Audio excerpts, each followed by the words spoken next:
السلام عليكم ورحمة الله وبركاته. قهوة الطالب المصري، الطالب المصري الكحيان.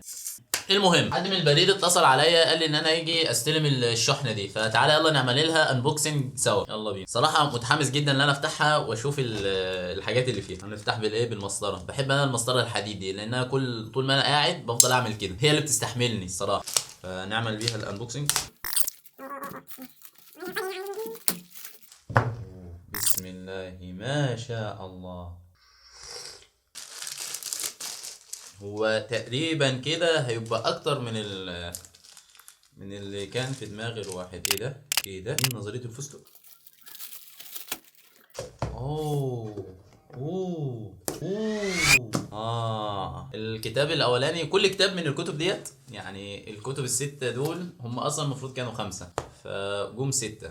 كويس يعني. يلا شغال. كل كتاب من الكتب دول المهم يا غالي ليهم قصة، يعني ليه سبب في كل كتاب من دول اللي انا اشتريه. جايبين برضو حاجات اللي هي ماركس، هي الفواصل بتاعت الكتب. يعني كتاب مثلا مسلكيات، كتاب مسلكيات دوت لابراهيم السكران، وكتاب رقائق القرآن دوت برضو لابراهيم السكران. سبب ان انا اشتري الكتابين دول هو ان اصلا معايا كتابين برضو لابراهيم السكران، كتاب اسمه المجريات وكتاب اسمه الطريق الى القرآن. فالكتابين وطريقة الكلام وطريقة الكتابة عجبوني جدا، فدوت اللي حفزني اللي انا اشتري كمان كتب للدكتور او الكاتب او المؤلف ابراهيم السكران. الصراحه طريقه كتاباته وتاليفه رائع جدا، والدلائل اللي بيجيبها دلائل قويه جدا. لحظه واحده بس كده. ديت الكتب اللي انا بقول لك عليها لابراهيم السكران، كتاب المجريات، كتاب الطريق الى القران. فالكتابين دول اللي حفزوني ان انا اجيب بقيه الكتب اللي ابراهيم السكران، لان ابراهيم السكران صراحه يعني مؤلف هايل هايل هايل جدا. فانا متحمس جدا ان انا اقرا الكتابين بتوعه دول. كده تقريبا يبقى الموسوعه كلها بتاعته جاهزه، وفي تقريبا في كتابين بس حبيت ان انا يعني ما اجيبش مؤلفاته كلها، اجيبها واحده واحده لان اتحفز ان بعد ما اخلص الكتب، قراءه الكتب ديت، اللي انا اجيب بقيه الكتابات بتاعته. المهم خلاص خلصنا دول، نخش بقى على الكتاب اللي بعده وهو نظرية الفستق. نظرية الفستق دوت الجزء الثاني. انا كنت طالب نظرية الفستق الجزء الثاني، ولكن اللي جالي الجزء الاول والتاني مع بعض، زي ما كنت باعتين لي دوت هديه، يعني متشكرين جدا جدا. انا اصلا جبت الجزء الثاني ليه؟ لان انا اوريدي عندي الجزء الاول، فاحنا ممكن نعمل نديه دوت لاي حد هديه، او ممكن نعمل سحب عليه، بس ممكن نديه لاي حد هديه يعني. فمتشكرين جدا. كده يبقى معانا جزئين. الكتاب اللي بعد كده هو كتاب زاد. الصراحه سمعت ناس كتير جدا بتفضل في الكتاب دوت او بتشكر فيه، فعشان كده حبيت ان انا اشتريه واقراه. الكتاب اللي بعد كده فكر وازدد ثراء. يعني الكتاب دوت اللي مرشحه لي كتاب تاني، وهو كتاب الاب الغني والاب الفقير. لحظه واحده.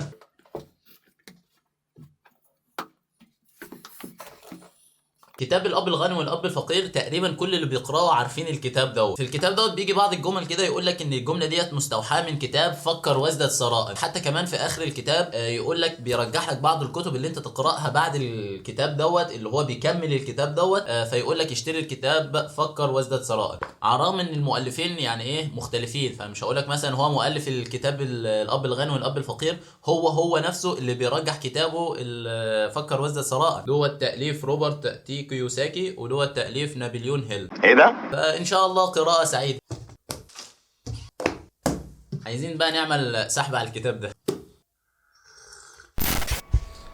طب هو انا امتى بدات القراءه؟ في اي سنه بالظبط بدات القراءه؟ او بقالي قد ايه؟ او بقالي كام سنه بقرا؟ بص، موضوع القراءه دوت جاي معايا انا بالذات بلخبطه شويه، وحاسه انه صدفه. وانا كنت صغير كنت دايما بقنع نفسي ان انا بحب القراءه. في الانجليزي مثلا عندنا كلمه لاف. كلمه لاف عارفين اللي هي بيجي بعدها الفيرب اي ان جي، فاعمل لي جمله مفيده فيها كلمه لاف، فانا اقول I love reading, my habit is reading. والجمل كلها على طول كده reading. انا احب القراءه. في العربي انا احب القراءه، هوايتي هي القراءه. على الرغم ان انا ما كنتش بعمل حاجه تدل على ان انا فعلا بحب القراءه، لدرجه ان اول كتاب اشتريته في حياتي كان سنه 2019. كنت في ثالثه ثانوي، وكنت طالع رحله مع استاذ الكيمياء، كان عامل امتحان، والناس اللي جابت درجات عاليه في الامتحان دوت كان واخدهم رحله للاسكندريه. وانا في الاسكندريه هناك اشتريت اول كتاب في حياتي، كان اسمه الكتاب العادات السبع للناس الاكثر فاعليه. ولانني فعلا ما كنتش بحب القراءه زي ما انا واهم نفسي، فانا ما كنتش كملت الكتاب دوت، وحتى الان ما كملتش قراءه الكتاب ده. طب ليه؟ لان انا مش مختار الكتاب دوت عشان انا عايز اقرا الكتاب دوت او انا هوايتي في القراءه فمختار الكتاب دوت بعينه، لا انا اخترت كتاب عشوائي معرفش يعني، والله صدفه يعني عرفت ان بعد كده ان هو كتاب مشهور جدا. واللي خلاني كمان اشتريه في الوقت دوت انه كان مكتوب عليه الكتاب الذي باع اكثر من 15 مليون نسخه، فحسيته ان كتاب مشهور وكتاب مهم جدا. ما عرفتش قيمه الكتاب دوت بقى الا لما بدات اقرا فيه، وبدات اقرا فيه مؤخرا يعني مش من اول ما جبته، ولما لقيت عليه مراجعات كتير جدا انه كتاب مهم جدا. كنت ساعتها شاريه ب 15 جنيه، سبحان الله. فنكمل كلام. ولا انني ما كنتش بحب القراءه زي ما انا قلت لك، زي ما كنت واهم نفسي فانا ما كملتش قراءه الكتاب ده. بس البدايه الفعليه لان انا ابدا اقرا كانت سنه 2020 وانا في اولى جامعه، في نهايه الترم الاول من السنه الاولى في اولى جامعه. كانت بدايه سنه 2020 تقريبا، كان في شهر يناير. فقررنا انا واولاد صحابي اننا نطلع يعني ايه 3-4 ايام كده نقضيهم في القاهره ونتفسح ونروح ونيجي ونشوف الاهرامات والمعز والاماكن اللي في القاهره. تيجي الصدفه ان معرض الكتاب هيقام في ال3 ايام اللي احنا مقضيينهم في القاهره، سبحان الله. فقررنا انا والاولاد ان احنا نروح معرض الكتاب ونزور معرض الكتاب ونشوفه لاول مره. ومن هنا جه الهام القراءه. طب ها يا احمد اشتريت بقى كام كتاب عشان تقراه؟ ولا كتاب. ايه والله زي ما بقول لك كده. هنا كانت الصدمه يا اخي. بسال على كتاب، قال لي كتاب هناك ب 150 و200 و250. ايه يا جدعان انا عايز 1000 جنيه عشان اجيب 5 كتب بس. انت متخيل؟ انا بقول لك دوت كنت جايبه ب 15 جنيه او ب 20 جنيه. انا بقى عايز 1000 جنيه علشان اجيب 5 كتب من دول، انت متخيل؟ فكانت بالنسبه لي صدمه كبيره جدا. فلا مش عايز اقرا يا عم، خلاص شكرا متشكرين. القراءه دوت اصرف نظر عنها، انا اصلا ولا بحب القراءه ولا حاجه. ولكن يا صديقي العزيز يشاء القدر وانا في القطر في واحد يعني كان بيبيع كتب وكان بيخلص اخر 5 كتب معاه وعايز يروح. ال5 كتب دول ادوهم لي بكام؟ ب 100 جنيه. انا لسه فاكرها والله، لا ب 110 بالظبط، انا لسه فاكرها بالظبط 110. فانت تخيل من 5 كتب كنت عايز اجيبهم من معرض الكتاب ب 1000 جنيه قصادهم 5 كتب ب 110، اكيد صفقه بالنسبه لي رابحه جدا. وكان في كتاب بقى انا كنت منشل عليه خصوصا، كان هو كتاب اغنى رجل في بابل. كتاب العنوان بتاعه شدني وكنت شفته في كذا مكان، فلما لقيته مع الراجل دوت خطفت منه النسخه ديت وال4 كتب التانيين. وكان فعلا اول كتاب اقراه هو كتاب اغنى رجل في بابل. الكتاب قصير جدا، لحظه اجيبهولك.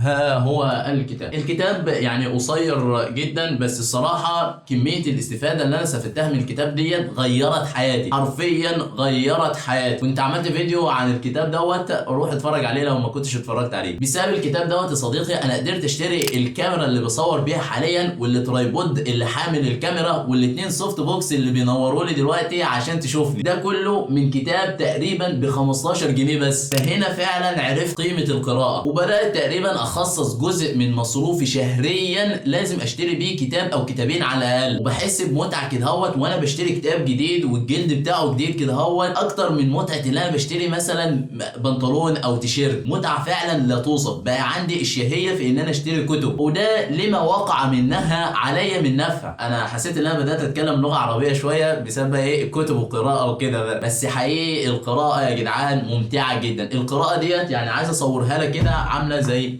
المزايا دي، نقشرها كده عامله زي المزايا دي. هنفضل ناكل بقى المزايا دي كده ها.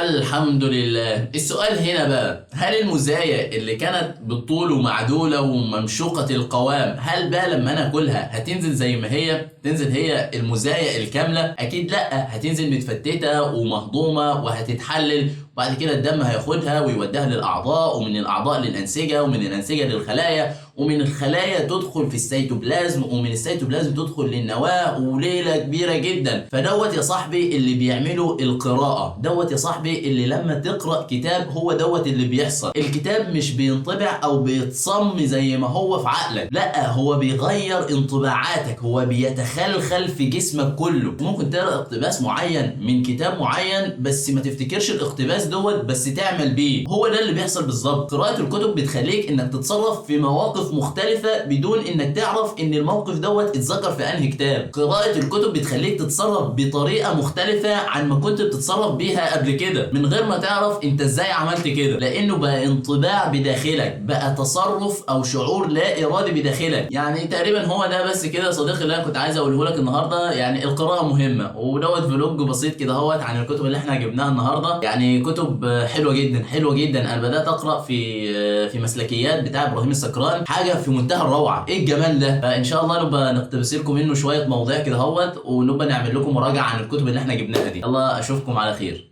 سلام. صحيح، استناني الفيديو الجاي، ولو انت مش هتستناني انا هستناك.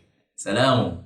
طب هو هل في يعني سن معين ابدا فيه قراءة؟ بص يا غالي، الاجابة هي لا. في اي سن وفي اي زمان وفي اي مكان تقدر تقرأ. اهم حاجة انك تبدأ في مشروع القراءة. القراءة مشروع الربح فيه 100%. سلام.